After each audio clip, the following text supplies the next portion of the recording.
All right, thank you, Brian. All right, welcome to the Board of Selectmen meeting for Tuesday, March 2nd, 2021. We'll jump right into schedule items. It's going to be the Mr. Montori show here as far as a few presentations for the board and for residents. So without any further ado, well, Brian, let me ask, are there any residents, any residents on hold? We have no callers, Mr. Chairman. Okay, then let's do what we typically do. We'll just march, we'll march right to Mr. Montori's presentations, and we'll keep the resident section open for a little bit, and then we'll go ahead and close the resident section down, and again, let Mr. Montori do his thing with the board. That's all.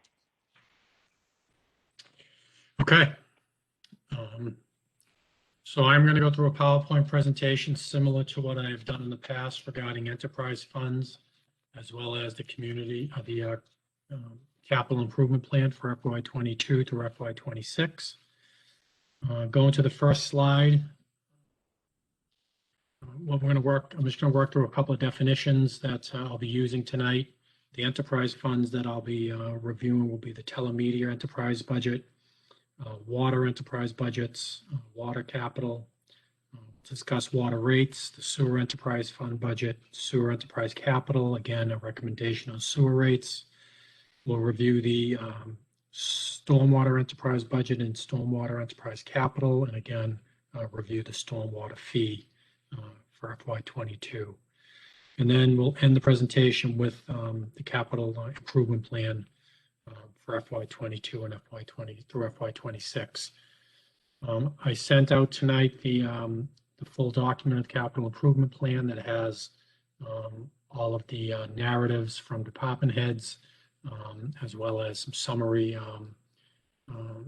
spreadsheets for the DPW projects, which are a bulk of the capital improvement plan for the board's review.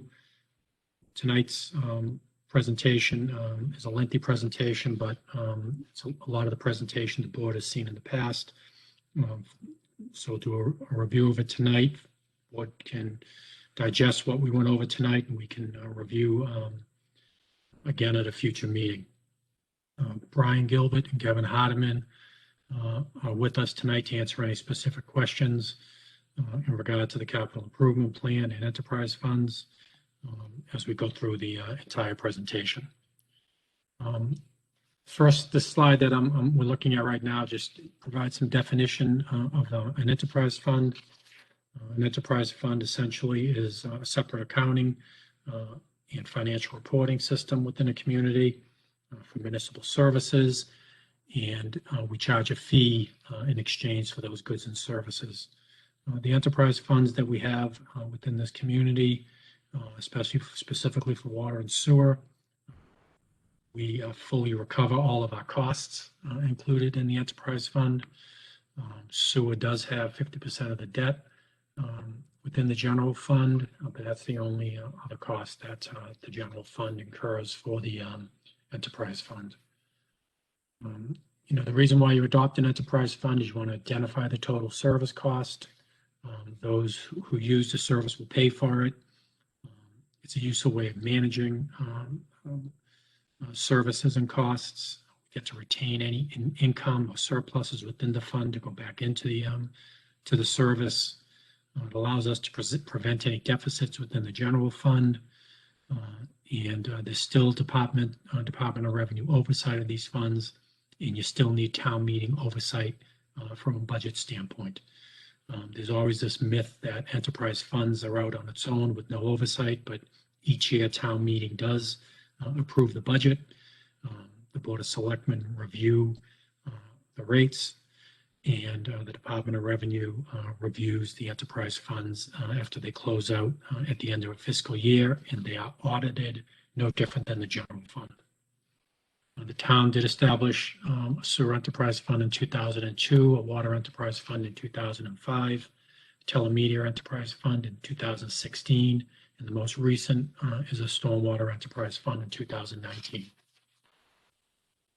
Mr. Monterey, just for housekeeping rules here, because we're going to cover a lot just for the board, maybe after every slide, maybe you can pause, and let's just keep it informal. You don't have to go through the chair. So if anyone has a question, Mr. Monterey can review a slide, hold your questions, and then we can fire away. So no need to go through the chair. Does that sound like a plan, Mr. Monterey? Sure. Okay, perfect. Thank you. Okay. It's just tough with the virtual meetings. That's all. Not seeing eye contact, but okay, perfect. Next slide, Brian. One of the things that we'll talk about, again, from a definition standpoint, the board has seen this definition before. The property tax levy is something outside of an enterprise fund. This is revenue the community raises through real and personal property taxes. So that's a definition. That's something we've talked about in the past. A capital outlay expenditure exclusion is just a temporary increase in the property tax levy voted on by the taxpayers for a very specific item. And when that item is paid for over a certain amount of years, the exclusion goes away. And then a debt exclusion is similar to a capital outlay exclusion, but it's an exclusion of an increase in the tax levy to exclude debt. And once the debt is paid off, the exclusion goes away. Next slide. So the next two definitions really are the same, but you see the terms used frequently, whether it's capital budget or capital improvement plan. Both are appropriations or spending plans for capital and fixed asset improvements. We identify the funding mechanism for those expenditures, whether it's through borrowing or direct payment through the tax levy or rates. But both terms are used, but they're interchangeable as far as the definition goes. Stabilization fund is a fund designated by a community for future capital or other future spending purposes that are for a lawful purpose. The town has three stabilization funds that are really our rainy day funds or funds that we use for our capital expenditures. The general fund Stabilization Fund has $8,571,428 in it. The Water Stabilization Fund has a balance of $1,923,520. And we have a Sewer Stabilization Fund that has $3,989,627. And when we talk about the general fund is the main fund within the town for all of the general activities and normal town meeting appropriations that take place. Any questions on this slide? Okay, good, Brian. Again, raise and appropriate just means we're appropriating funds, whether it's through the tax levy or other local receipts and fees. Indirect costs that you'll see throughout this presentation are costs that are incurred by in the general fund for services that the general fund provides to the enterprise fund, such as oversight by different department heads, payroll, accounting, collection, health insurance, items that are within the general fund that are charged back to the enterprise fund. Free cash is unrestricted funds that we have at the end of the fiscal year. That's essentially the town's surplus when we close the books. June 30th, when we close out the expenditures and our revenues, any revenues in excess of our projections and any funds that were unspent all get pooled together and make up a bulk of our free cash. Retained earnings is similar to free cash. This is what's left in the enterprise funds at the end of a fiscal year. Again, the same type of definition as free cash, where if our revenue projections for fees and other areas come in higher than we project, and we don't spend as much money in our budget as we anticipated, that all gets turned back into a surplus account that is called retained earnings. Water retained earnings at the end of fiscal year 20, and that was certified on July 1st, had $2,204,981. Retained earnings for sewer, certified as of July 1, was $6,269,819. In cable, retained earnings has a balance of $1,916,553. Any questions on that? Yes, I have a question.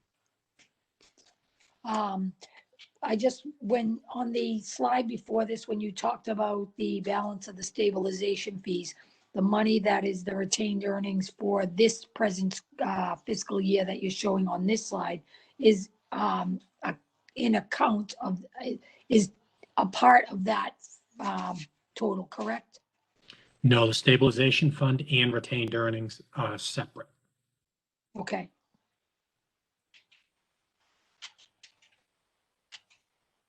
Thank you. Okay, so we're going to start with the Telemedia Enterprise Fund budget, and any questions you have on this budget, Brian Dorrington's available to answer any of them. But this is for our cable television operations. The Telemedia department budget is pretty straightforward. It has salaries for two full-time individuals and part-time employees who assist with broadcasting. Expenses for the department for maintaining funds, equipment, and maintenance of the operations as programs for programs and broadcasting needs, which are increasing all the time, especially this year with COVID. The department is broadcasting many programs, whether it's through departments or school sports, in order to get as much information and TV viewing out to the residents. The operating budget had an increase of $16,750, mainly in the area of new line items. One was for fuel for the new van that was purchased this past year, or this year, and they're now funding property and liability insurance within the Telemedia department budget, so that's included. Capital outlay has no requests. In fiscal 21, there was $54,151 for a new van that was purchased, and some other improvements to the operations. They will have one capital expenditure that will be within the enterprise fund warrant article for $174,200, and that's for a closed captioning system for the cable television system in order for them to comply with FCC and ADA regulations. Any questions on the budget? Yes, I have one. The capital expense for the closed caption, is there any reoccurring cost for that over the years? Is there a service fee or anything like that? Or we buy that once and we're good to go? Brian, you want to answer that? Sure. Yeah, it's you buy it once and you're pretty much good to go.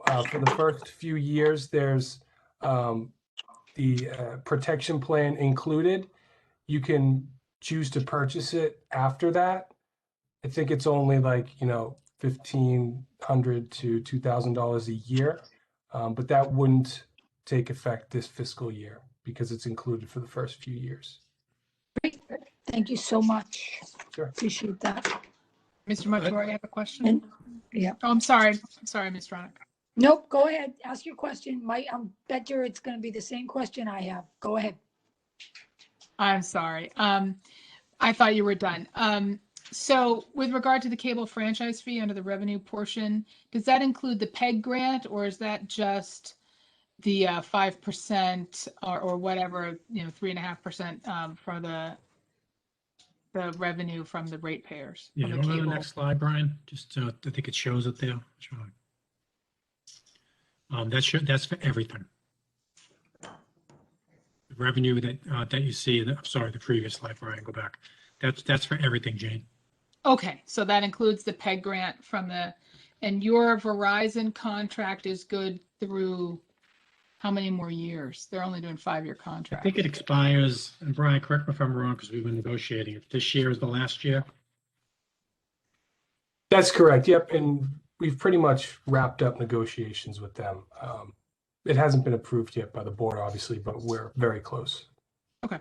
Just to give you an idea, the previous fiscal year, Comcast generated $296,000 in fees, and Verizon was $339,148 in fees to the community. for the total of 635. So we'll be seeing less from Verizon because they'll be going to the 3.5% gross annual revenue, but they will be providing us some capital in the first few years, so that'll help. So overall, I think the way the budget is structured, we'll be able to handle any decrease in revenue as well as issues down the road with less subscribers to cable television. Sure. Okay. Thank you very much. I got a quick question, if you could. So obviously, with the way the world is, we're going to be doing, continue with some virtual meetings, even if we're doing in-person meetings. I think they may be concerned about having large crowds in venues and being able to put presentations on. I know that there was a screen that was purchased to be able to do this, that type of thing at Town Hall. Is there any other concerns that we have about other venues or any other equipment that we may need that may be large purchases to make sure that, with the, I'm thinking the senior centers or anything that they may need if they're want to have get-togethers and they want to have people that may want to call in or and have meetings and yet have them virtually appear so they can be part of it as well. Same thing with the schools, same things with the city, Town Hall and, any kind of meetings that we're doing. Brian, you want to address that? Sure. I think we're pretty good. We have the new camera system in the high school auditorium. We have the mobile cart, which is in the school, which are used for school committee meetings and town meeting. So we can move that around the schools where we need to. In terms of the senior center, we've done some filming over there. We haven't done anything like a meeting of sorts, but we do have mobile equipment that we should be able to use to suit any location in town.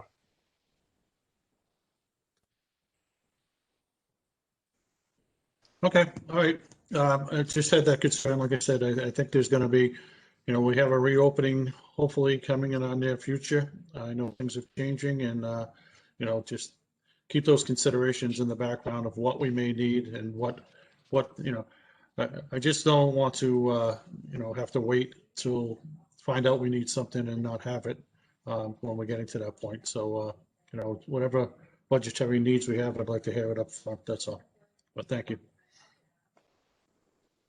Next slide, Brian. So this slide just outlines the next 5 years worth of capital. As I mentioned in FY22, with the closed captioning system will be purchased. FY23, an upgrade to town hall video. FY24, upgrading the high school studio. FY25, a custom fly pack, broadcast fly pack to be purchased, and then a broadcast server in FY26. All of these will be paid for through the fees that we take in. So both the budget and these capital expenditures should be able to be paid for by the budget itself.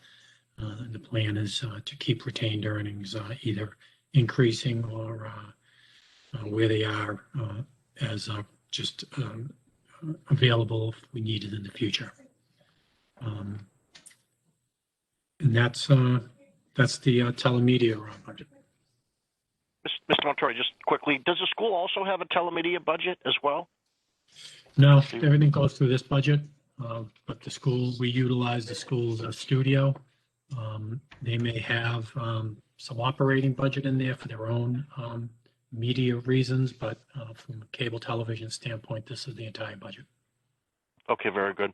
And maybe just a comment, I just can't thank Brian and Jason enough. I call it a two-man band, and I know with Courtney helping out, but it's just amazing what Brian and Jason have brought to the community through all their hard work and effort. So Brian, thank you very much, and obviously extend that to Jason as well. Yeah, no, thank you very much for all the support. Appreciate it.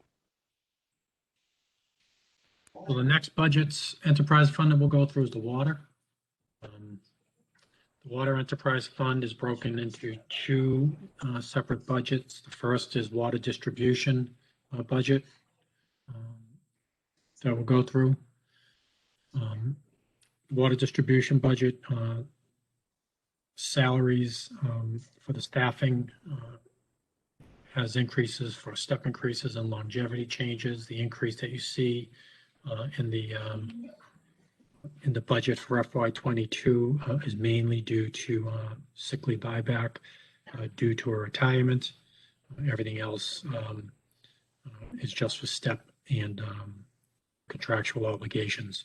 No cost of living increase has been included since contract is still outstanding. Operating saw an increase, a minor increase of $5,806. Maintenance and repairs increased $2,740 based on just the cost of supplies. Leases and contracts increased a minor amount, $2,660, again, due to the cost of goods and services. So there's really no major change in this operation. The water distribution department handles all of the work outside of the treatment plant, whether it's dealing with pump stations or all of the water infrastructure underground. Any questions on this budget? Okay, next one, Brian. Water filtration, this is the water treatment plant. Again, the salary increases are only due to step increases and any other contractual obligations such as longevity. There are no employees or cost of living increases within the budget. Utilities saw a decrease, and that's mainly in a few areas, and this is based on some work that the Director of Public Works and the Assistant Director did in regard to really looking at historical expenditures. By doing that, they felt that utilities could be decreased $10,000 based on history and projected usage and more efficient operations at the plant. Repairs and maintenance decreased again. Since we've upgraded the plant, most items in the plant are new. Leases and contracts increased $40,000, mainly in the area of backflow testing consulting services. The current employee who does our backflow testing has done a great job and a lot of work that's allowed us to not rely on a consultant as much as we have in the past. Chemicals were decreased $18,747, again, based on a review of past usage. And the cost of chemicals themselves allowed us to reduce that cost. And the only area that we did have an increase was residual disposal, had an increase of $15,910. And this is essentially based on two reasons. One is the cost of disposal, but also because we have a consultant working for us to oversee where we can dispose of our sludge and handling all the paperwork and logistics of disposing that sludge with DEP. There's no capital outlay appropriation for water filtration. Any questions on water filtration? And again, this is the operation of the plant.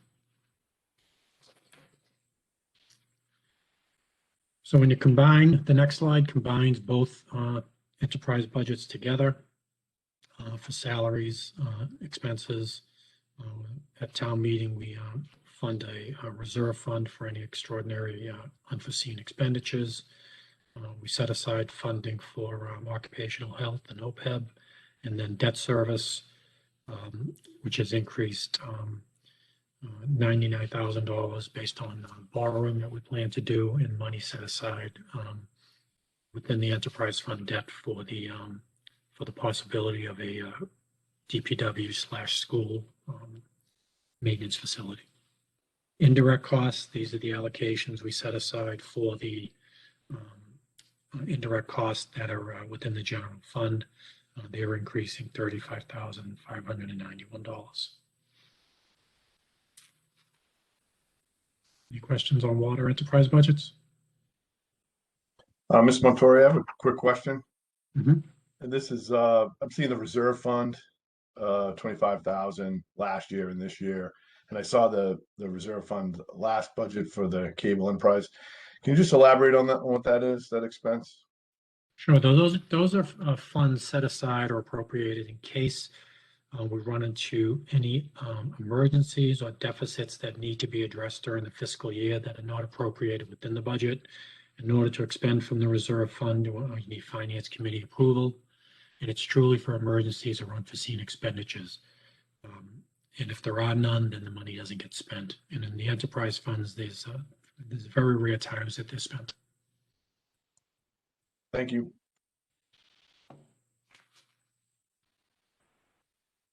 Next slide. Next slide addresses capital improvements within the Water Enterprise Fund. Over the next 5 years, we anticipate $13,635,500 in capital expenditures. We have $11.5 million for water distribution and design, $1,160,000 for water treatment plant and tank maintenance and upgrades, $625,000 for hydrants, and $350,500 for vehicle replacement. Over the next 5 years, we'll be using retained earnings and borrowing of funds to pay for these items. The current balance, as I mentioned before, retained earnings is a little over $2.2 million. And if needed, but we're not anticipating using it, there is the Water Stabilization Fund with a little over $1.9 million in it, 2 separate funds. And one thing I want to point out, as I mentioned, over the next 5 years, we plan to spend bring forward $11.5 million worth of projects for our distribution improvements. And then the next 5 years after that, we'll need another 10.5. So over the next 10 years, we're looking at spending $22 million on water distribution improvements. And as many of you know, because you see the alerts on our website, many of you get calls from residents. We have a fair number of water breaks in this community because of old AC pipe, as well as 2 4-inch lines that are old. We have a long way to go in our water distribution system, so this is the plan to bring it forward over the next 5 to 10 years. And again, most of this will come from borrowing or retained earnings, but mostly borrowing. Any questions? Yeah, Yep. were there any revelations with COVID? Obviously, now we're such a residential community, all the families come back home, so the usage, not the rates, the usage was sky high. Was there any revelations, through the water department to say, we need, I don't know, bigger storage tanks, bigger pipes? You know what I mean? Did we learn anything through COVID, or we? No, I don't think we did. There weren't any issues with that. We had, the town does have good storage capacity already with its water tanks. We did see heavy usage this past year, and that was mainly because of the drought. So it's hard to determine if it was because of COVID, but it seemed to be mostly because of the drought. And there was extreme usage by residents, as we saw in some water bills. Okay, good deal. Thank you.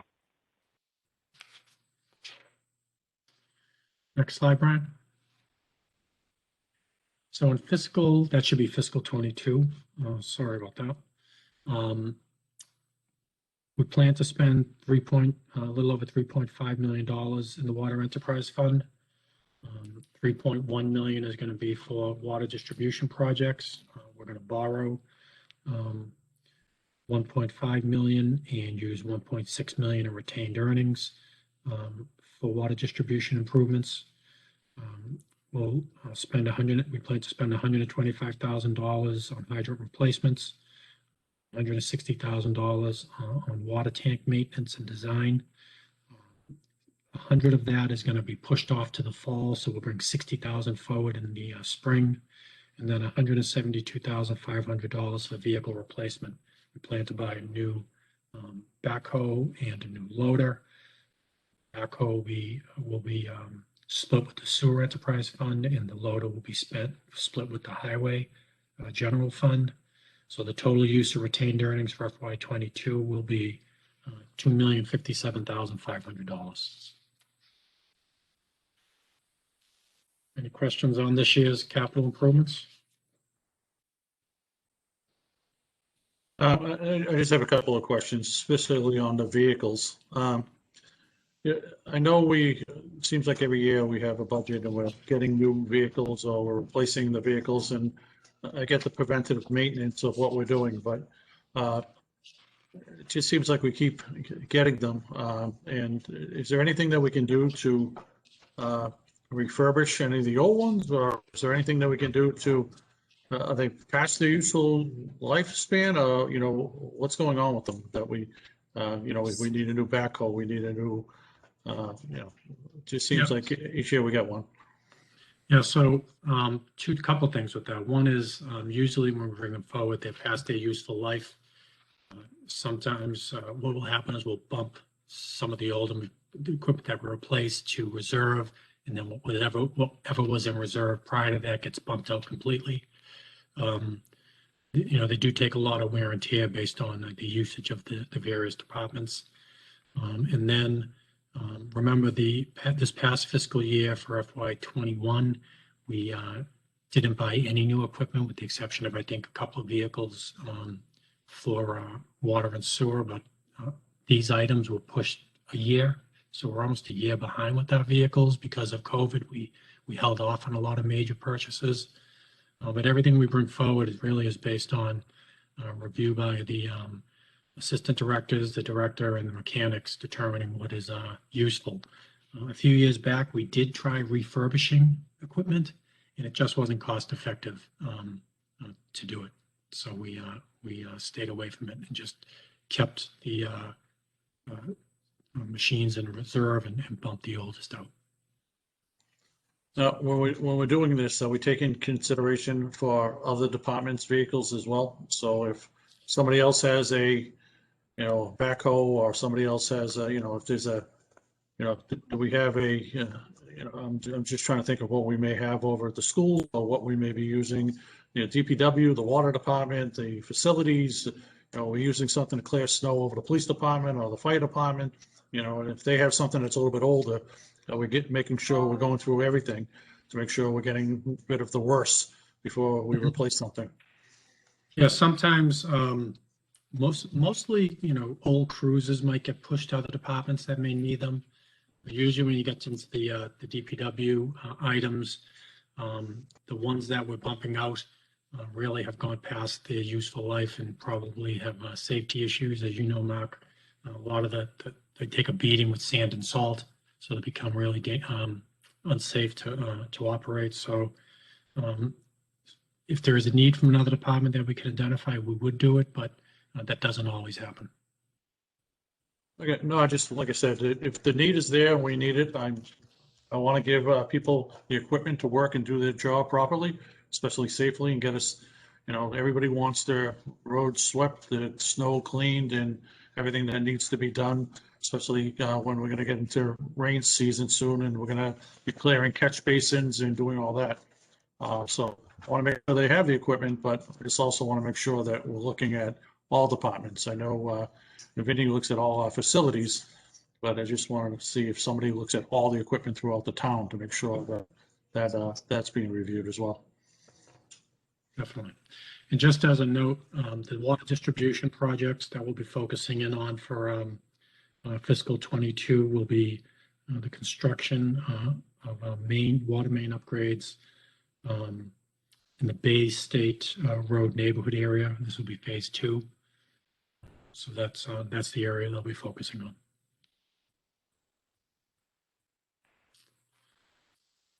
Brian or Kevin, did you have anything to add to the presentation?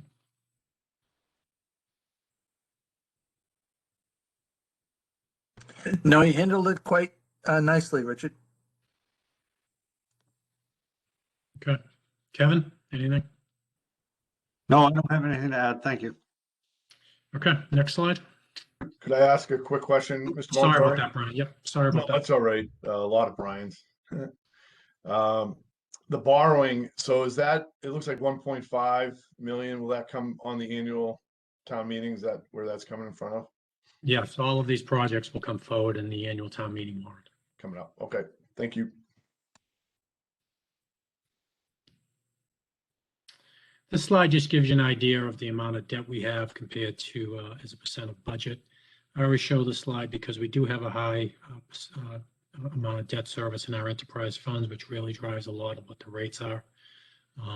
So for water, we're consistent throughout the next 10 years, 35 to 30, going as high as 39%.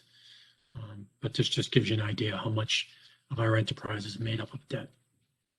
Next slide. From a revenue standpoint, we're projecting $7.5 million in revenue, a little over $63,000 more than the previous fiscal year. We're increasing all other fees by $50,000, a minor increase of $13,000 in user fees. So not a big increase in the overall revenue. Next slide.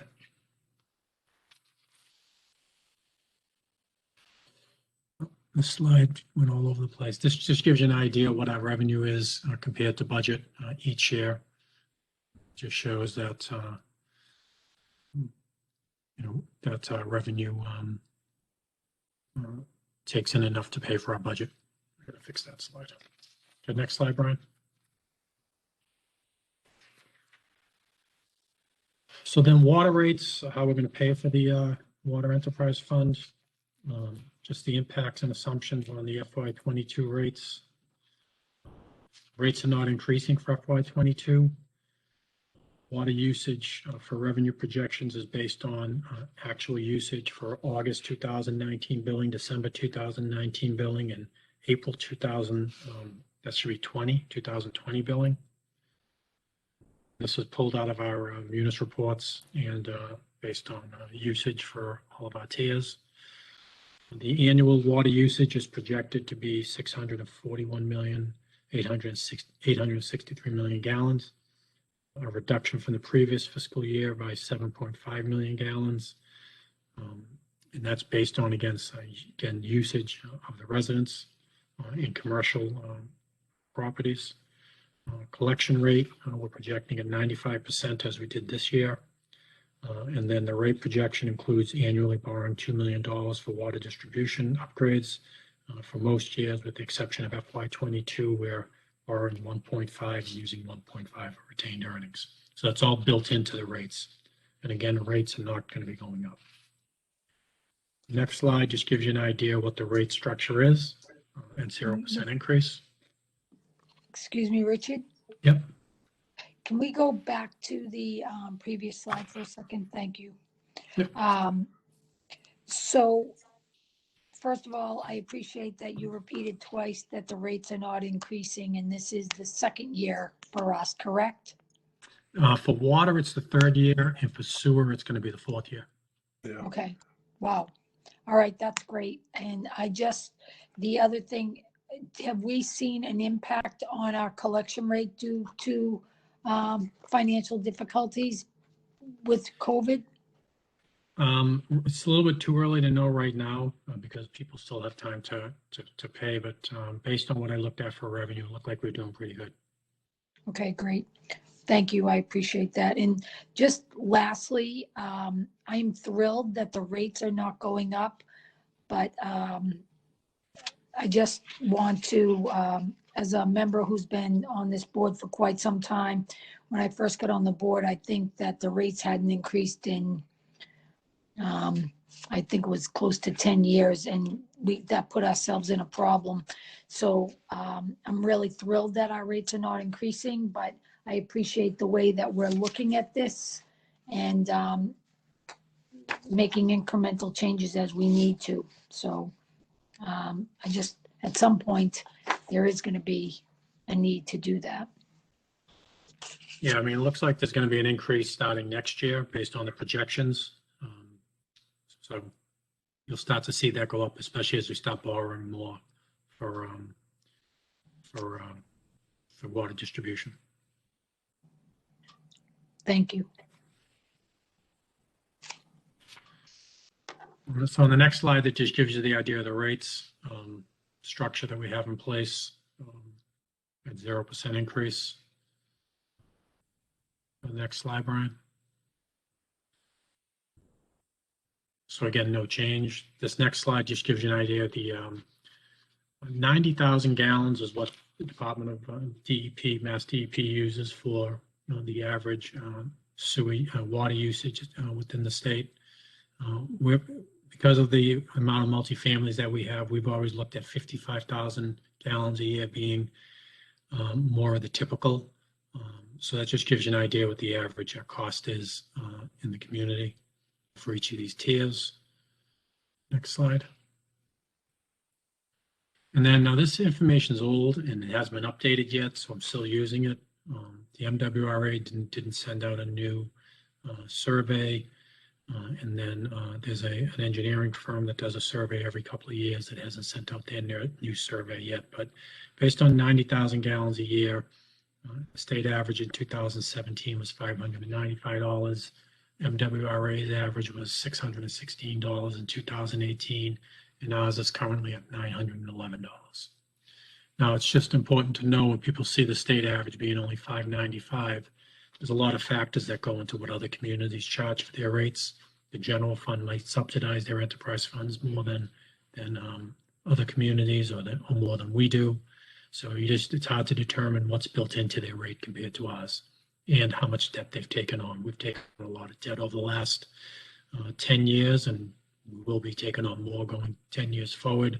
So you just don't know if those communities haven't started addressing their infrastructure like we have, or maybe they have and they're well beyond it. So this just gives you an idea where we stand. Mr. Montori, you may have said this and I might have missed it, but when you're looking at the Tewksbury current, that's 9/11. These other rates are based on 2017, so there's quite a lag there, or am I misreading No, that's that? correct. Yeah, the state average has a lag. I just haven't seen I looked for it. They usually update it, but they haven't updated it this year. Okay, so we'll even with that, it'll still be a lag because it'll be 2018, or will it be closer? My to guess is when they 2020. update it, it'll probably be somewhere around 2019. They usually do it Okay. every couple of years. If you could provide that when that becomes available, I'd be very interested in seeing that. Thank you. Absolutely. Mr. Montori, was there any consideration? I'm very, very happy that the fees are going to stay net neutral, 0% increase for the water fees. But did you have some thought process of raising the fees in lieu of borrowing, whatever monies we have to borrow for the improvements? No, I mean, I actually thought about trying to borrow more money because the rates are so good. So I didn't consider that, Mr. Chairman. That's something we can look at if the board would like me to. Yeah, I mean, just because of borrowing, I think of interest, you know what I mean? And another factor would be when we do borrow, I know what's a general rule of thumb? I know when a lot of folks refinance, they might refinance at a 30-year rate as opposed, I'm just throwing numbers out there, as opposed to a 15-year rate because, the payments will be, cheaper, let's just say cheaper. What's the thought process around borrowing as far as rates? I'm always one to stretch it out because I do believe the residents, especially the seniors, have taken a lot of burden on. And so what's the thought process of borrowing that money? How long? Do you look at a 10-year borrowing cycle, 15-year borrowing cycle, or do you stop there? Yeah, so for water, for distribution projects, we've used 10 years as a borrowing for larger capital projects such as facilities, whether it's a school or the fire station, or if we bring the DPW forward, it's 20. Anything over 20, the interest rates are higher than what you would normally see. Really, the place you want to be is under 20. If you can get between 15 and 20 years, that gives you a good rate. Anything under 15 years gives you a better rate, and obviously closer to 10 is the best. I mean, the lower number of years. When we looked at the possibility of going out further with certain borrowings, but you're just going to pay that in interest costs. So it just made sense if you can afford to do less years, get a better interest rate, pay them off. You're saving the residents the cost and interest over the life of the bond. And when the rating agencies review your bond rating, they look favorably upon that because they want to see that your debt is being paid off in a relatively timely manner. Sure. No, I get it. Yeah, maybe it would be interesting just to see if we were to touch the rates, you know what I mean, and what percentage increase that would be to satisfy the monies that we need to potentially borrow here in upcoming town meeting. Sure. Look at that. Okay. Could I make a comment to Mr. Kelly's comment, Mr. Chair? Please. So I personally look at this as a distribution, you're borrowing for a townwide distribution project over the next 5 years. Is that right, Mr. Montori? Correct. So if you put it on the backs of the users, I feel that the high, I guess you could make an argument on the high end users on the water that they would pay more. If we increase the rates, they would pay more of the fee, less the borrowing. So I understand Mr. Kelly's point. I just want to be cautious on, since this is a town-wide project, on borrowing to fix the distribution all over town. And correct me if I'm wrong, I think if you raise the rates, then you're pinging certain individuals. And I understand that they might be higher users, but that's just my thought. I don't know if anybody else has a thought on that, Mr. Kelly. And just a simple exercise. That's all. Yeah, You know what I mean? no, Like I said, I'm very happy that the rates are net neutral for how many years running, because taxes, water, and sewer. Those are the three big.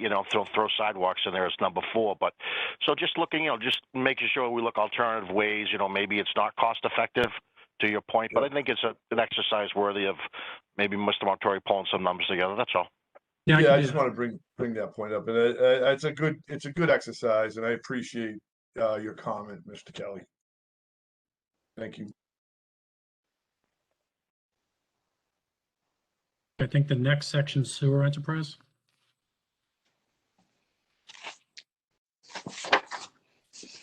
The sewer enterprise is just one budget. Sewer enterprise budget. The sewer enterprise operations are responsible for the entire collection system within the community. We don't have a sewer waste water treatment plant. We send our wastewater to Lowell, where we have an agreement with Lowell to handle our wastewater. We do have 48 pump stations in the community. We had 47 and one was given to us. So we found out we had another one most recently to bring us to 48, which was interesting. And we have 9 generators to maintain. The salaries increase mainly due to step increases in longevity. We have a terminal leave, which is sick leave buyback in the amount of $34,470 due to retirement coming up. And we had our expenses increase $17,956, mainly in the area of utilities, again, because of the amount of pump station generators that we have. Cost of repair and maintenance has increased $6,560. Leases and contracts, because we're purchasing an asset management software, increased $5,900. Lowell Sewer, we're projecting to increase $63,000. That is just a projection at this point, and this is based on our flow that goes to Lowell. We hope to see an actual bill or an actual assessment in the next couple of weeks, and this may be actually lower than the budget number that we have, and we'll adjust at that point. But right now, it's our best projection based on our flow as a percentage of the total flow at the wastewater treatment plant in Lowell. And then finally, debt service has decreased $4,849. But within the debt service, we do have funds set aside in case we move forward with the DPW school facility.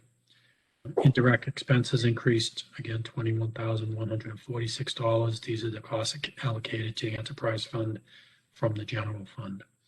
So the total appropriation for sewer increased to $133,249. Any questions on sewer?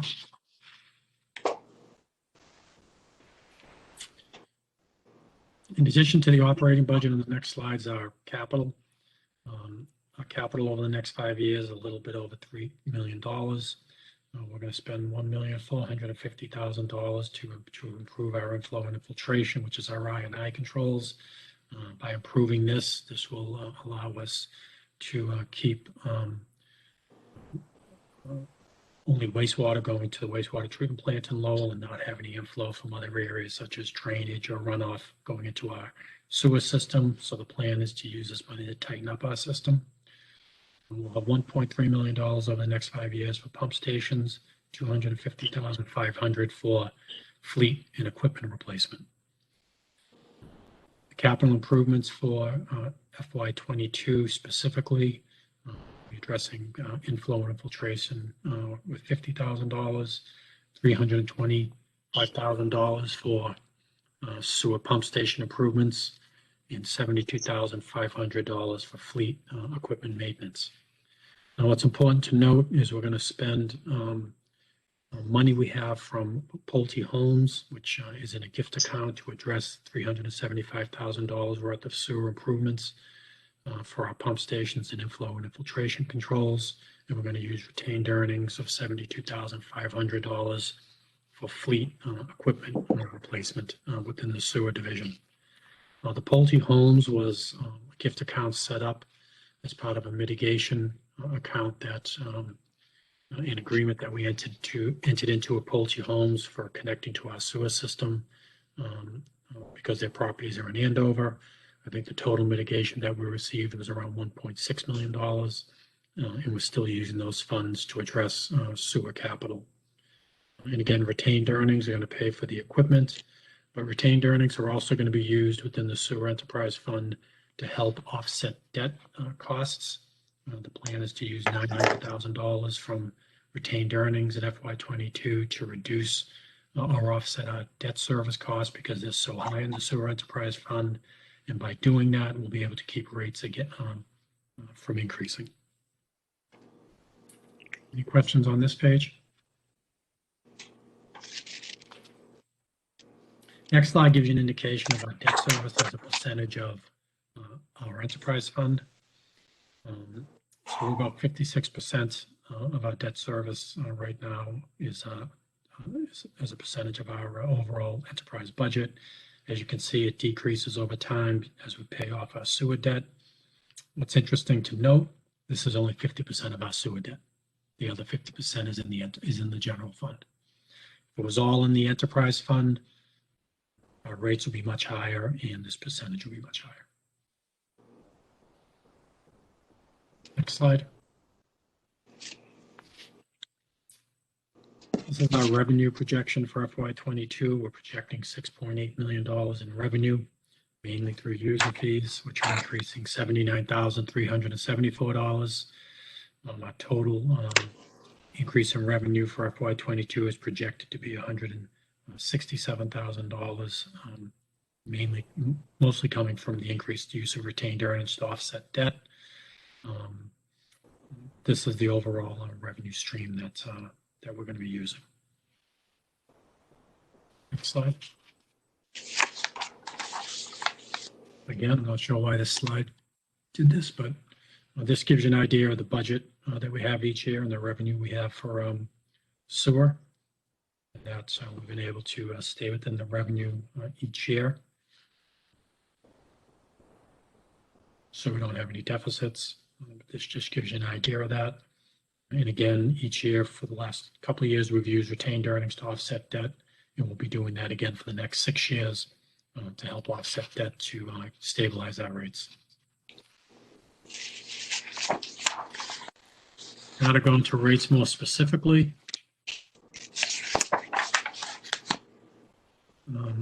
As I mentioned, rates are not going to be increasing. Our usage and revenue projections are based on usage for August 2019, December 2019, and April 20 billing cycles.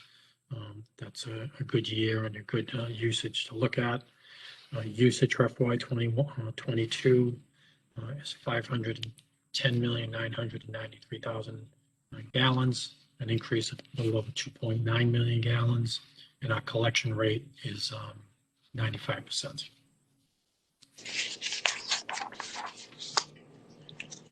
These are our rates for sewer in FY22.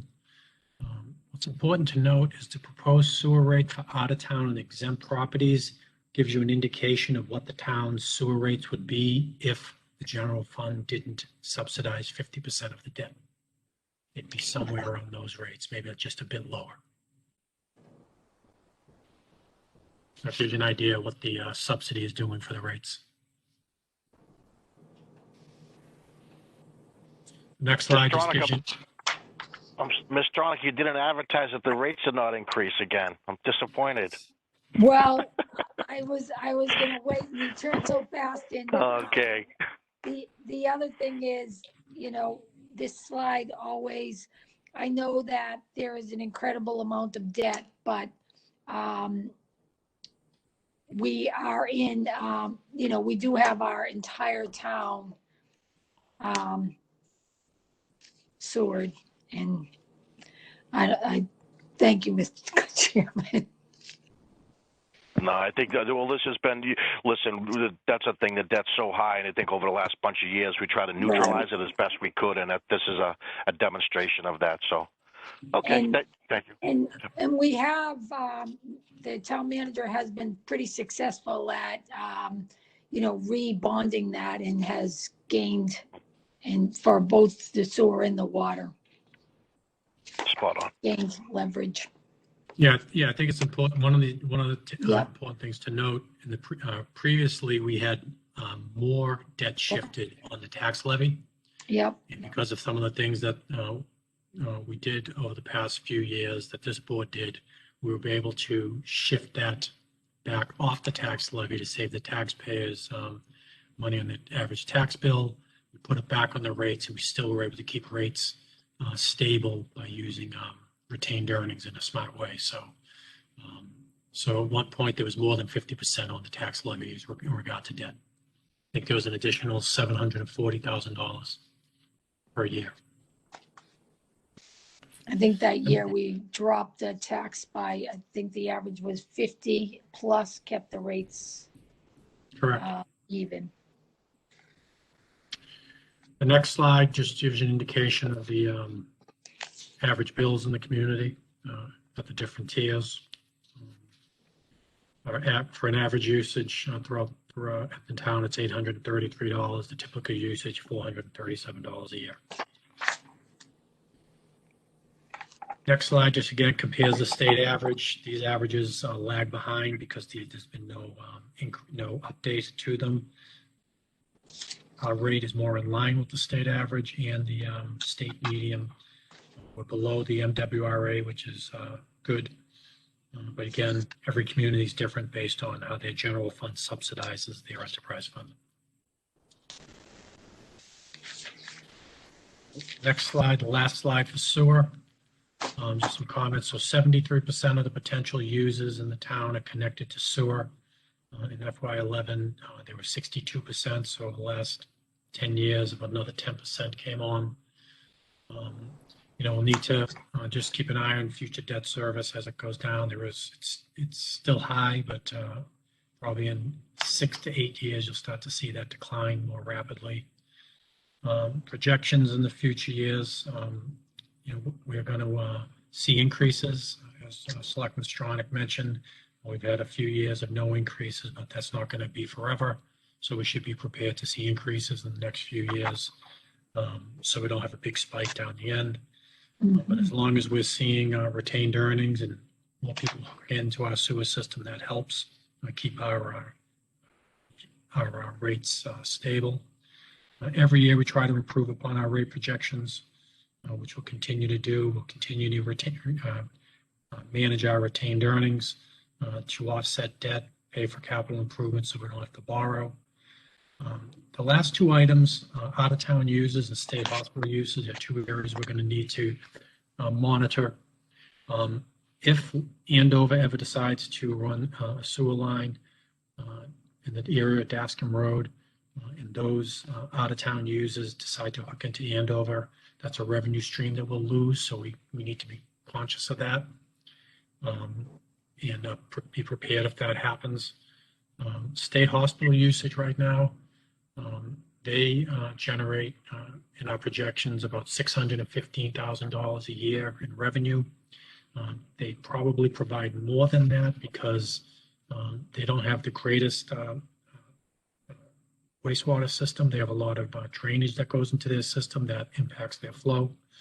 So as they tighten their system up and as they may become more of an efficient operations, if they do, that can impact our revenue. So we just need to be conscious of that. Mr. Chairman? Please.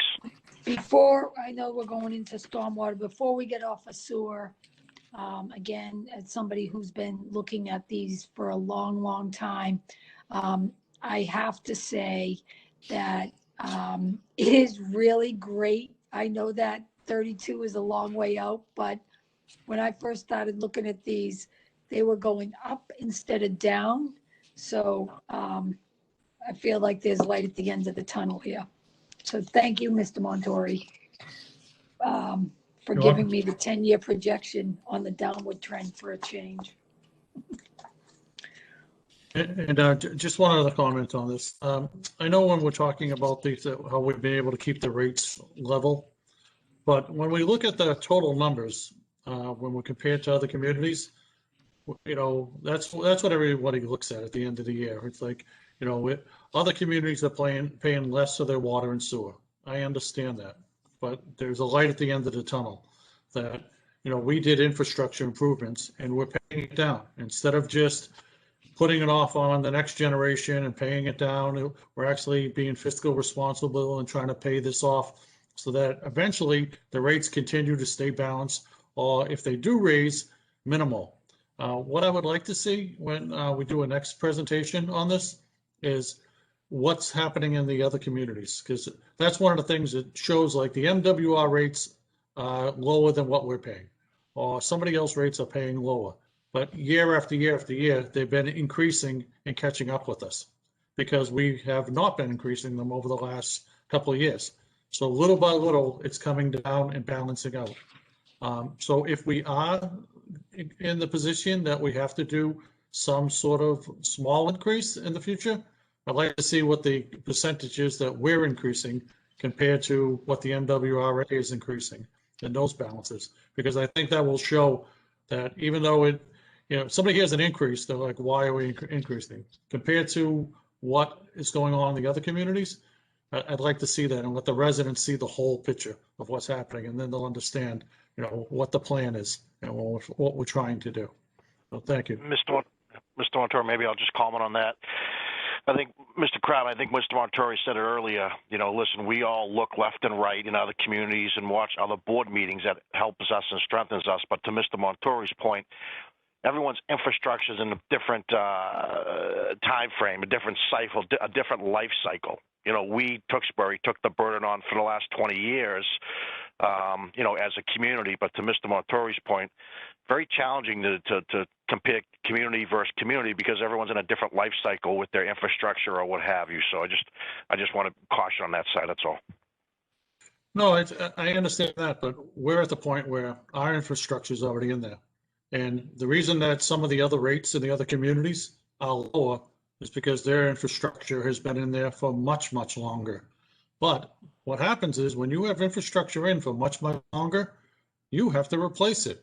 So you're going to see the rates in those other communities go up quite a bit. And where we're hoping ours is going to either stay level funded or slightly increased. So I think it'll actually show Tewksbury in a very good light if you're comparing against any other community of what's going on. MWR rates go up every single year. You know, if you talk to people that live down in Boston and those areas, they complain about the rates just as much as the residents of Tewksbury do. But, you know, they go up no matter what, where we control our own infrastructure. And I think that's a big benefit to our rates. So eventually, when we do start paying these rates down, you know, we own and control, and we own our own future. And that's something that we can control. And that's what I would like to see. So thank you. We can pull that together when we look at rates next year, Mark. We can pinpoint where we want to look at. Mr. Montori, a Thank quick you. question through the chair. At any point, I know the FY11, I mean, 10% or 11% of potential users, I mean, they'll probably never be 100% connected, correct? I mean, and the only way they get connected is if they sell the property, is that correct? That's one way they could be Well, connected. Failure. Just septic failure. I don't know if we're probably not going to be 100%. You're not even going to be 100% for water. I mean, it's just Never. depending on the location. If they have good soils, there's really no reason to. So 73% is good. as you bring new users on, that helps. So right now we're doing good. So another thing to think about too, though, is that 11% over the last 10 years, that'll slow down. Because Yeah, when you we're, get, we're when you actually get new, seeing that. yeah, because when you get new users, that helps everybody, right? Correct. Yep. Correct. So one of the things we were talking about, the director and myself and the town engineer was speaking about it also the other day, was we are seeing less connections in regard to a sewer because of just development itself. So we actually reduced our projection. I think we were projecting 150 new connections a year. We reduced that to 50. And then getting back to what Mr. Kelly said to Mr. Kratman, I do think it's really about Tewksbury, you know, and I wouldn't need to see other towns' rates because of what you mentioned, Mr. Montori, about where the systems are, and so I agree with Mr. Kelly wholeheartedly. So it doesn't really, looking left or right does nothing for me as a sitting selectman.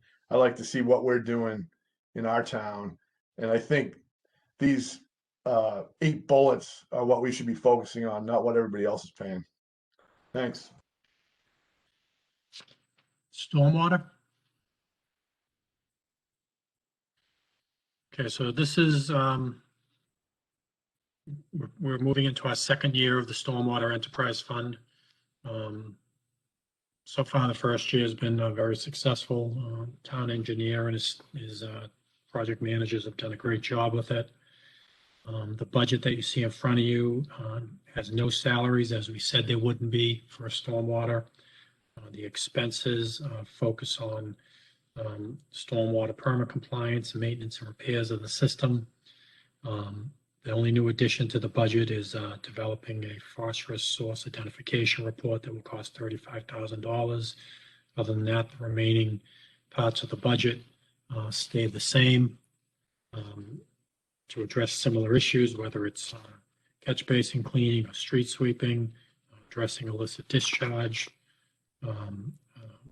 disposal of catch basin spoils, catch basin inspections, mapping, investigations. So all the things that we outlined in the plan for our stormwater enterprise will continue into FY22.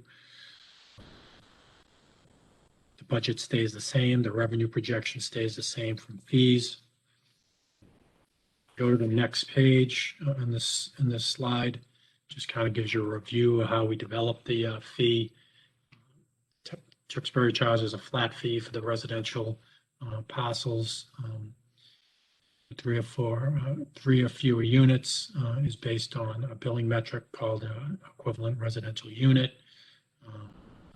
And for Tewksbury, the ERU that we use is $75 per year. You have more than 4,443 square feet. You'll see a higher amount than the $75. We're projecting $589,125 in revenue from residents. We're projecting $601,575 in revenue from our larger residential areas and our commercial ERUs. Just to give you an idea, we've gone through 2 billing cycles, and to date, we've collected approximately $745,000 in revenue for our Stormwater Enterprise Fund. We have 1 more billing cycle to go, and based upon the current collections, we should be able to meet our projection for revenue. That is $1,190,000 in fees. So we're on track for that. I don't anticipate us having any large surplus, but it's working the way we had hoped it would work. On the next slide, as part of the enterprise budget that we'll be bringing forward to town meeting, there will be capital improvements within the Stormwater Enterprise Fund budget. The capital improvements over the next 5 years total little over $2.7 million. $2,380,000 over the next 5 years in drainage improvements, $390 in project development, all being paid for by the stormwater fee. Specifically in FY22, we're looking for 500 and that should be $515,000 in capital improvements, $480,000 for drainage improvements for Pringle Street Culvert, Old Boston Road connection to Main Street and Cayuga Street, $35,000 for project developments, for designing a drainage system, Woburn Street and the Falkirk Street neighborhood, again paid by the stormwater fee. So the stormwater enterprise, it's pretty straightforward. We're doing what we said we would do. And as you'll see, as we go through the capital budget in a few minutes, it's taken a lot of pressure off of our other funds, specifically Chapter 90, to allow us to do other infrastructure improvements in the community. And just to recap, Mr. Montori, well, potentially what's going to be the surplus, projected surplus of this particular enterprise fund? You know, if I think we're going to be right around the revenue projection of $1,090,000, $90,700 that we have, Mr. Chairman. I think, you know, it's hard to project what the surplus will be, but I don't think it's going to be that. It's not going to be like our water and sewer enterprises by any means. Okay. Yeah, I mean, hence the question. You know, this one's a tough one, you know, for residents. I'm not going to say we went high. The board decided to get a certain particular fee, to your point, you know, to charge a fee to cover the body of work entailed, you know, year over year. So I just want to keep a pulse on this even for the next 6 to 12 months. If there's any wiggle room potentially to kind of lower that fee, you know, that's what I just want to keep a close pulse on. That's all. Thank you, Mr. Chairman. When we close out the books, we'll know better. Okay. Mr. Chairman, I totally agree with your thoughts about keeping an eye on this, but as somebody who felt very strongly that we had to address our stormwater issues, I'm really glad to see that this working the way we envisioned it. But I absolutely agree with you. It was a difficult thing. I did not mention that this isn't increasing because it was my anticipation that this 75 would remain flat for at least several years. But if we could lower it, I would be interested in that as well. But what I think is more important is that we're taking care of things that we have basically been kicking the can on for quite some time as a community. So similar to what people have said here tonight with the water and sewer, is we are trying to be fiscally responsible at the same time taking care of the needs of the community, things that kind of don't really rise to the occasion until there's an emergency. So I just want to thank the board for their support on this, because I think it's good for our future in the town. So 100% with you. Yeah. No, good call out. Exactly. I want to be very careful. 100% needed across the board, especially in South Tewksbury. And when you see those before and after pictures, what the folks are doing in town, you're absolutely right. It's absolutely needed unequivocally. The time was right. So all for it. And like those before and after photos that we see, it's just incredible the work they do and how many residents it's actually help when you circumvent the water. So 100% with you. Just, you know, always trying to look at those fees, but good call. No, with you too. I know it's a tough one for the community. Mr. Manager? Yes. I know that you have a number of items on your capital improvements for culvert replacements. Are any of those, I know that you've done some work for culvert grant projects, and part of that is included in our resiliency plan. And so I was wondering if you can speak to any of that. I don't see it on this budget, or will that be incorporated later upon awarding of those grants if we get them? So I know within the capital budget there is some use of Mass DOT grant that we're going to use in FY22, but I'll Sure. defer Kevin Hardiman. Do you want to speak to the grants we'll be pursuing or have pursued to date? Yes, thank you, Mr. Montori. Thank you, Mr. Chairman. Recently we received a Mass DOT small bridge grant for the culvert replacement design on Bayberry Lane. And for the last 4 years, we've actually applied for the DER culvert replacement grant, but have not been awarded that grant and have been beaten out by other communities. But as we design these culvert replacements, which are in the capital program, we will pursue that funding, in hopes that having a design in hand and being shovel ready will make us, more likely to win those grants and receive that funding. So we'll continue to pursue every avenue we have available to us regarding the infrastructure replacement grants. But like Mr. Montori said, we plan for these in the event that that grant funding isn't available, so that we can still ensure that we're replacing this infrastructure in a timely manner. Thank you. That's exactly it. Trying to avoid surprises. Sometimes they happen, or it's with significant stormwater events that can cripple a culvert, and we saw last year how that can really affect the town, in particular neighborhoods that are. This town has a lot of the high water table, and it affects a lot of neighborhoods. So these culverts are really, really important and not terribly. Really interesting stuff to follow, but really, really important to our infrastructure. So thank you very much. I appreciate that update. And just one quick thing on the grants and the aggressiveness that the engineering staff has had when it comes to grants. It allows us to not only address needs without having any surprises, but it allows us to get ahead of our capital plan in a given fiscal year. So, we take whatever funds get freed up within the enterprise fund, whether it's this fund or another fund, it allows us to undertake a project that may be in the out years, and it pushes it into an earlier fiscal year because we just have so many needs and so many projects. We'll get calls on a project, and when we tell a resident that it's in our 5-year plan, but it's 3 years out, that doesn't make them really feel that good. So when we get these grants, we can accelerate those projects and move them forward and address needs quicker. Yep. Sounds like the tip. It does. Thank you. That's really great. I appreciate that. And the engineering department, the design work that goes into being prepared for those opportunities, it's fantastic. It's really good. Positions us well. Thank you. Kevin and Brian, anything else on stormwater that you want to mention that I missed?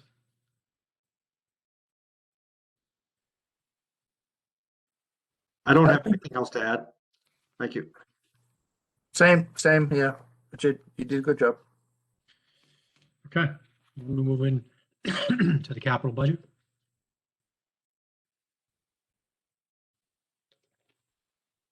So these next slides that are in the presentation are the summary slides for the capital budget, the capital improvement plan. I sent out the detailed document to the board this afternoon. I sent out the document to the Finance Committee also, along with this presentation. That has all of the backup to what you see in these slides that you have in front of you. This is a summary of the plan. The document that I sent out earlier, and that will be on the website tomorrow, has all of the narratives and justification for each of those items. So every item that you see here has backup to it. This isn't just a 5-year plan put into a handful of spreadsheets. This first page is a summary of the plan. The first 2 pages are a summary of the plan, breaking it up into the various departments, facilities and grounds, fire department, public works, which is a bulk of it. It presents each of the items in each fiscal year. It gives you an idea where the funding source will come from. In FY22, the total general fund capital items that we're looking for totals $18.2 million. A large portion of that is $15 million if we bring the first phase of the DPW project forward. The remaining items are spread out through each of the departments. The important thing to note under the Department of Public Works Transportation section of this page, all of the items there with the exception of $250,000 in sidewalks, is being funded through Chapter 90 money or complete street grants that the department will apply for various projects throughout the town.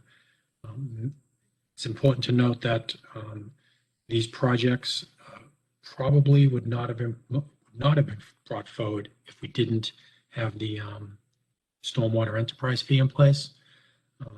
If the stormwater enterprise fee did not exist, at least 50% of this money would have had to go to stormwater improvements, which would have prevented us from undertaking more roadway resurfacing, preventive maintenance work, sidewalk work, and other improvement work that normally is paid for within Chapter 90 or the general fund.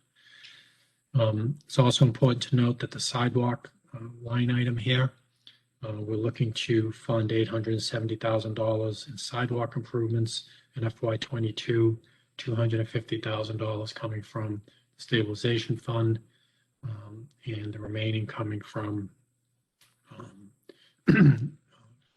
grants. And then each of the years after that, we hope to appropriate $250,000 in sidewalk funding from the general fund, as well as getting complete street grants in each of those years to address sidewalks. So sidewalks has been a big issue in the community. And I think when you look at this plan, you'll see that the Department of Public Works has been extremely aggressive in the installation of sidewalks and the construction of sidewalks. The next slide focuses on the enterprise fund capital that we just went through over the next current fiscal year and the next 5 years. The next slide specifically talks about the general fund revenue, general fund capital projects that will be funded through the stabilization fund or stabilization fund that will bring forward in a future, I'll show you in a future slide. And again, goes out for the next 5 years. The next slide outlines what we're using Chapter 90 funds or any state funds, other state funds or programs for our projects.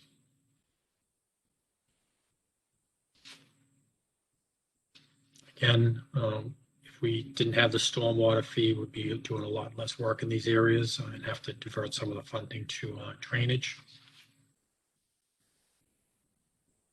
The next slide addresses how we're using our enterprise fund, either raise and appropriate in the enterprise fund or retained earnings.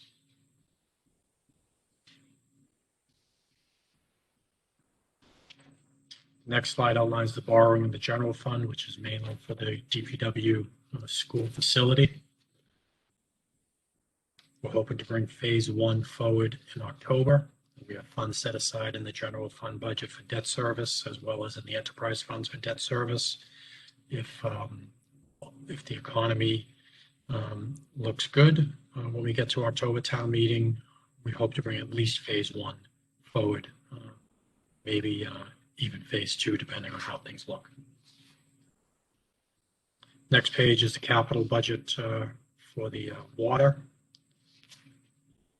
showing each of the years for water distribution upgrades and the 1 year for water tank upgrades.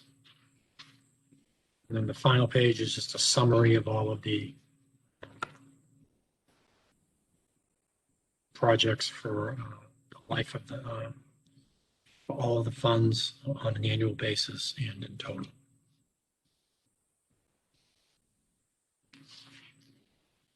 Any questions on the summary of the 5-year plan?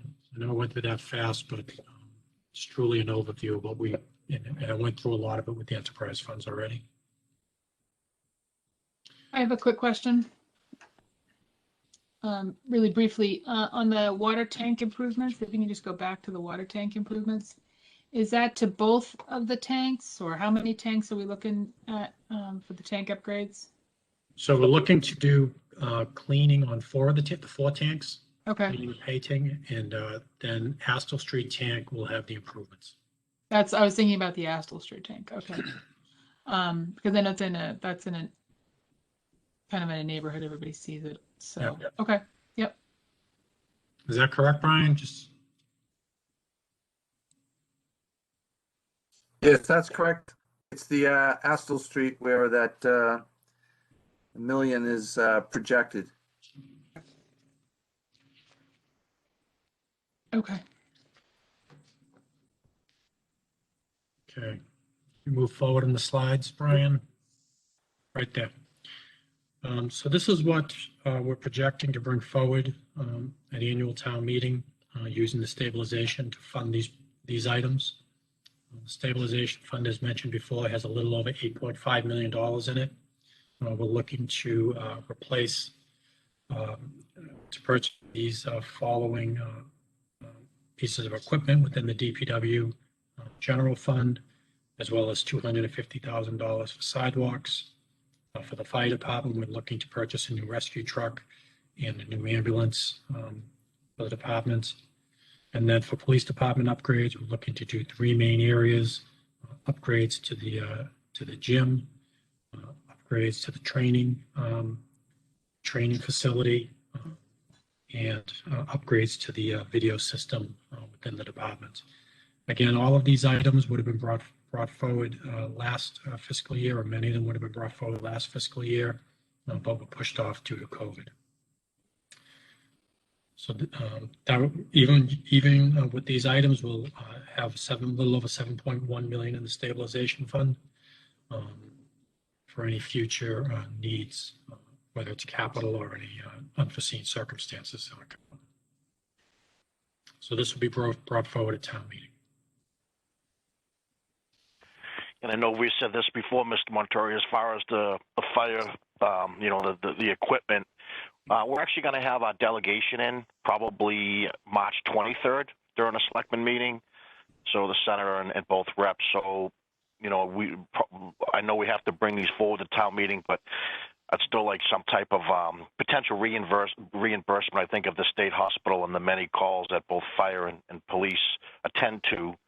So, I'll bring this up when our delegation comes in a few weeks here to see if we can't recoup. Because I think in the past, there was actually dollars recouped via the state hospital to help with a fire ladder, if I'm not mistaken. That was many years ago, but yes, that did happen at one time. Okay. What's the saying? It can't hurt to ask. So, okay. Absolutely. Yeah, no, absolutely. Okay, very good. So the next slide focuses on what will be brought forward for the enterprise funds. We'll be looking to transfer from retained earnings a little over $1.9 million for water treatment plant, water enterprise fund. There's $2.2 million in the enterprise fund currently. The biggest portion here is $1.6 million for water distribution upgrades. That'll be added to a $1.5 million borrowing that we'll be asking for water distribution upgrades. We'll be doing, again, hydrant. We mentioned all these: the loader, the backhoe, the hydrant replacement and installation, and cleaning of the tanks. Cleaning of the tanks will be brought forward in the fall. There's one item not listed here, which is $100,000 for design of the Astle Street tank improvements that will be brought forward in the fall. For sewer, we'll be just looking to fund the 50% share of the backhoe that will be splitting with water. That's $72.5 from retained earnings. And again, these will all be incorporated into the town meeting, annual town meeting warrant. Next slide, just some comments on the capital plan again. DPW equipment, just continuing replacement and ensuring that we're maintaining safe equipment, the proper equipment to maintain the community. Funding for our pavement management plan, whether it's right now it's mainly through Chapter 90, but hopefully at some point we could start using other general funds to address pavement management. There's so many roads in town that need to be improved, and Chapter 90 money, which is a little under $1 million right now, is being used for not just pavement management, but for other infrastructure improvements. So anything we can do to put more money into pavement management would be helpful. Stormwater permit compliance, again, being done through Stormwater. Enterprise Fund, we'll need to make sure we're doing that each year. Town and school facilities, they continue to age and will need improvements. In the 5-year plan, there are improvements to the North Street Fire Station, improvements to the South Street Fire Station, to our recreation facilities. The library is going to need carpeting, eventually a new roof. So we need to keep those on our radar screen. We don't want to let them fall too far behind and to a point that they can't be renovated or improved or upgraded. And then sidewalks, obviously, as we mentioned before, are a big issue in the community. But I think when you look at this plan, you'll see that the DPW, the town engineer, and the director have done an excellent job putting together a plan that residents should be very happy in regard to sidewalks. And then the final slide, just uses of free cash and things to remember as we go forward. In FY22, this the town operating budget needs and priorities that are not funded. Areas include obviously each year the staffing and operating needs in the school that could use further funding, public safety overtime, DPW staffing.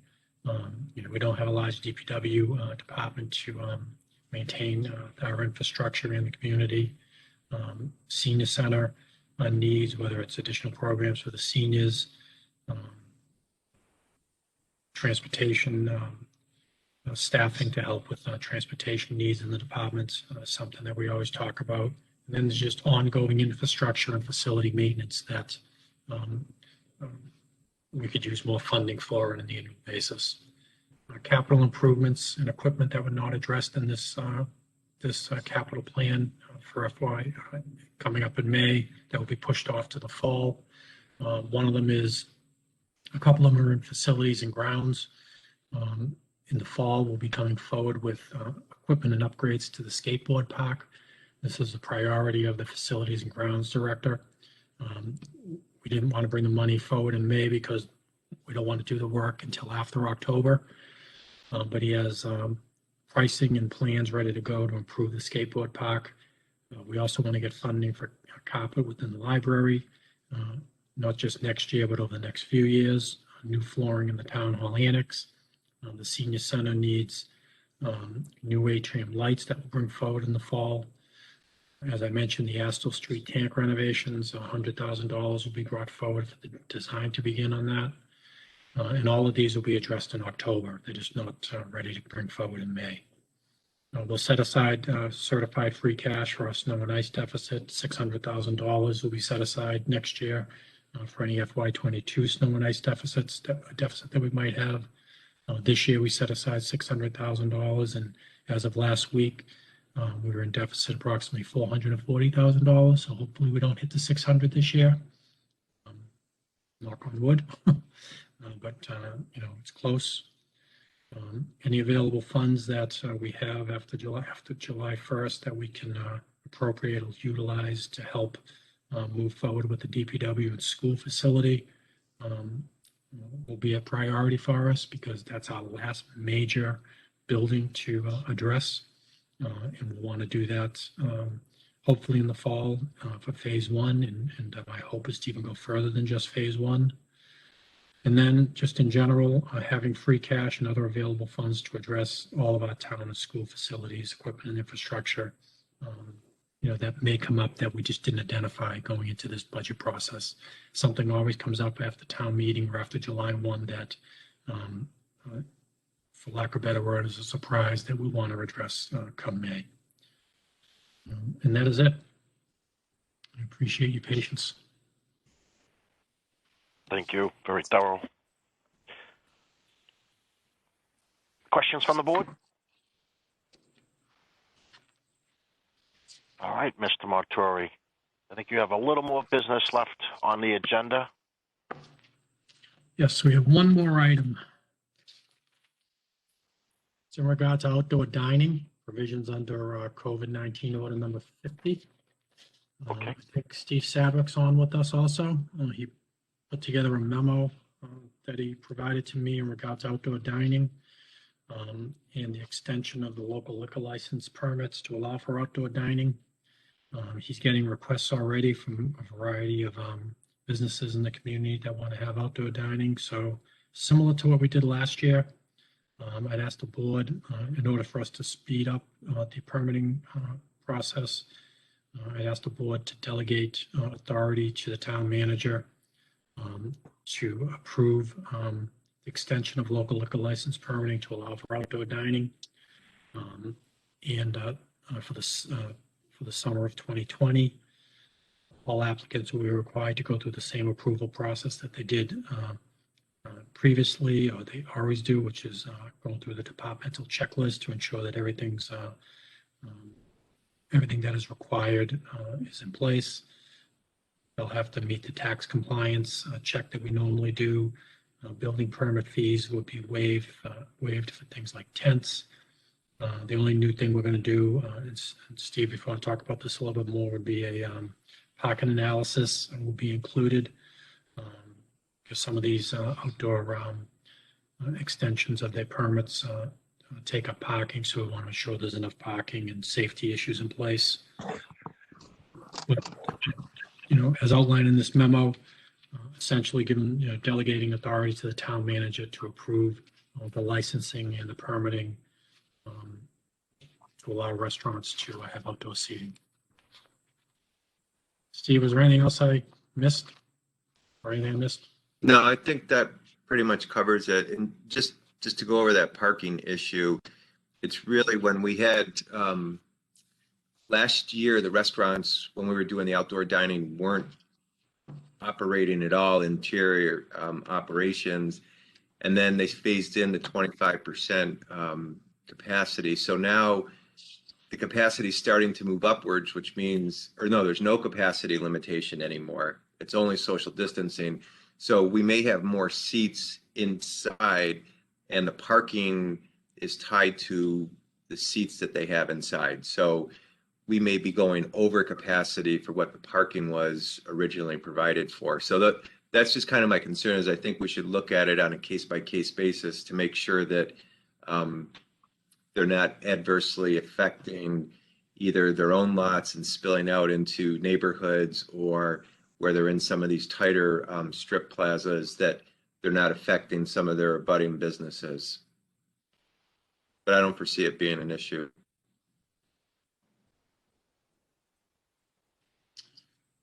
Thank you, Mr. Chairman. Questions? Yep. Please.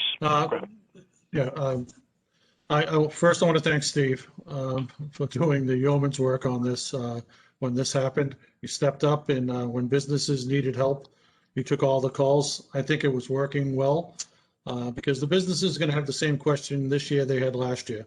What about building permits? Do I have to call the building department? Do I have to talk to somebody in the Board of Health about where the tables are, or all kinds of different questions that come up?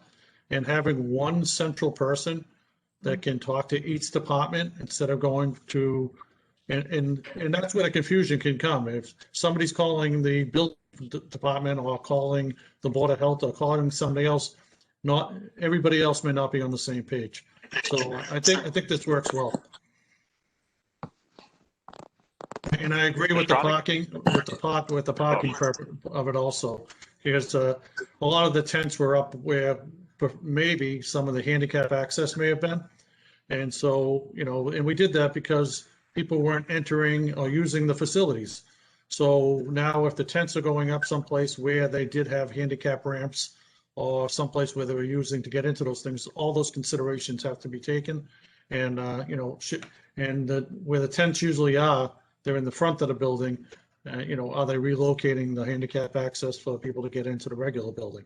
So there's going to be a little bit more review this year, obviously, but I agree that all those things should be taken into consideration. So thank you for jumping ahead of this as usual. Thanks. Any other comments, questions from the board? Mr. Chairman, Please. I just wanted to say really briefly that I think that Mr. Sadwick did an excellent job last year, and the town did an excellent job of being able to be responsive and pivot, fluidly to a changing situation. And I think that the board giving this authority again is a is a service to our business owners, particularly restaurants who are still facing uncertain times and changing almost weekly guidance. And so how to be able to address that without having to bring something forward to the board to approve it. So I would do we need to make a motion, Mr. Manager, to delegate this Yes, authority? we need a motion by the board to delegate authority to the town manager to extend liquor license and outdoor dining seating. So moved. Okay, Yep. Okay. So I have a motion. My only, I guess, comment before we second is, Mr. Montoro, would you like just to put a date, whatever, June 30th as an example, so we can revisit that? I don't think there's a date currently on it. Okay. I think we put a date last year to the end of the season. I think it was like November 30th or something like that. That was because when we figured that the tents or outdoor seating may not be, I think we pretty much kind of went after, what we thought would be, I think it was November 15th, I believe, we used last year. I think so. And I just wanted to add, I wanted to echo Mr. Kratman's comments about accessible parking. I think it's very good to take the parking on a case-by-case basis, and being able to manage accessible parking for folks that need it is really important for the next round. So really good stuff. Thank you. Okay, so we have a motion on the table to extend the approval through town manager. Second. And I have a second. Roll call vote because it's a virtual meeting. Mr. Brian Dick, how do you vote? Aye. Mr. Mark Kratman? Aye. Ms. Stronach? Aye. Ms. Wellman? Aye. Chair votes aye as well. Thank you. That's all I have, Mr. Chairman. All right.